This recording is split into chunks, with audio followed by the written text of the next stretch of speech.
My name is April Capil. I am an author and health coach, and these are my 5 tips to survive cancer.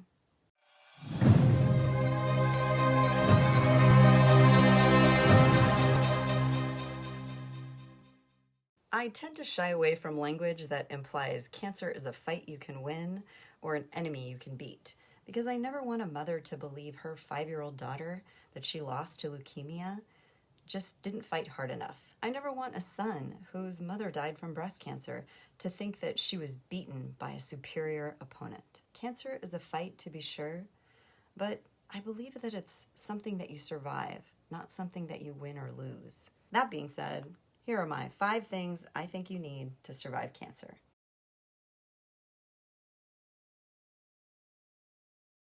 No matter where you are in your cancer journey, whether you've just been diagnosed or you're on your 3rd recurrence and you're facing hospice care, you get to decide what you want your life to be. You get to decide if you want to spend the rest of it holding on to old grudges, regretting the past, having anxiety about the future and worrying what's coming next, or just sitting in the present and having gratefulness for it. Use this opportunity to put some thought into what you want to let go of, what you want to forgive, what you want to repair.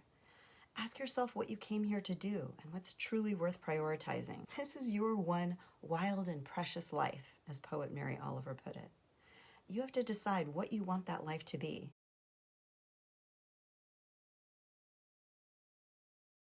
Cancer is not easy, and to take it on without an awareness of what's going to help you and what's going to hurt you is going to put you at a distinct disadvantage. Take inventory.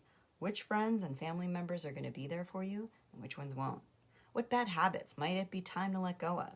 What new hobbies or interests have you been trying to get around to that might be helpful in giving you something to look forward to, or even just help you pass the time while you're clocking all those chemo sessions? Make room for the things in your life that will support you, that will move you forward, and let go of all those things that have been holding you down, dragging you back, and undermining your happiness. You need a roadmap just for the next 1 to 5 years. So all you know when you're first diagnosed is what you're dealing with, what the treatment is likely to be for it, and how much time your doctor thinks it's going to take up. The good news is most docs are going to have an idea of what the next 1 to 3 years are likely to include. They're going to have a treatment plan for you, and they're probably going to reassess that plan every 3 to 6 months to give you a sense of what to expect. The bad news is cancer isn't always predictable or controllable, despite you and your oncologist's best efforts. You might respond particularly well to something and need less of it. You might not be responding as well as your doctor hoped, and it might take longer to see results. Your journey isn't always going to meet your expectations. It's important to learn to be okay with that. Regardless of what is waiting for you in your future, it's going to help to have an initial roadmap to prepare yourself for the journey ahead. Human beings are wired to fear the unknown, and having a map, even if it's an initial map that's going to inevitably change and evolve, is going to reduce uncertainty. When you give your brain a framework to start from, everything is a lot less scary. So work with your doctor and your care team. Develop a plan for your treatment. And if it's available where you are, a plan for your survivorship after treatment.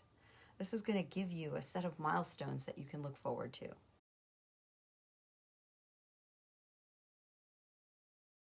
No man is an island, and you definitely don't want to be one when you're going through cancer. These days, there are literally hundreds of support groups out there where you can find a community of patients and survivors to connect with. Survivor, Immerman's Angels, First Descents, the American Cancer Society, Cancer Support Community.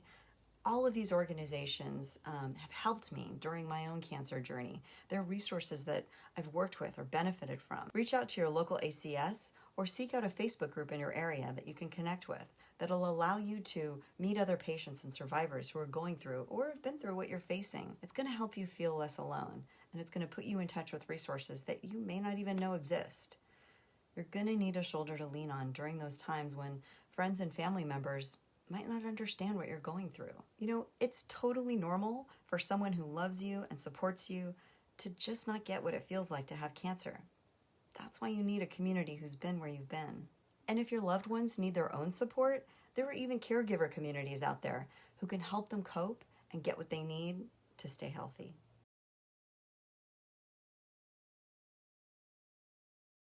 This sounds pretty basic, I know, especially if you're already panicking. But the fact is, you're gonna face a lot of stress in the months ahead.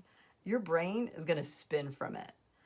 Stress is going to come in the form of managing all your appointments and treatments, worrying about the future, finding a baseball cap that doesn't make you look like a pinhead, assuring friends and family that you're totally fine, everything's fine, you're fine. You're going to start Googling things like loss of libido, adriamycin, how to handle menopause when you're 35. So right now, you need to practice being calm. Download a mindfulness app. Try a guided meditation on YouTube. Get in the habit of going for walks outside, preferably in nature.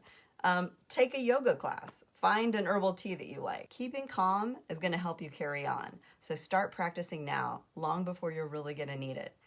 This way, months down the road, when your apple cart does get turned over, you're already going to know how to dial everything back a notch and embrace your inner Buddha. Cultivate a place inside yourself where you can be at peace and practice going there when you need to. You won't regret it. Thank you so much. My name is April Capil. I'm an author and health coach, and you can learn more about me at aprilcapil.com.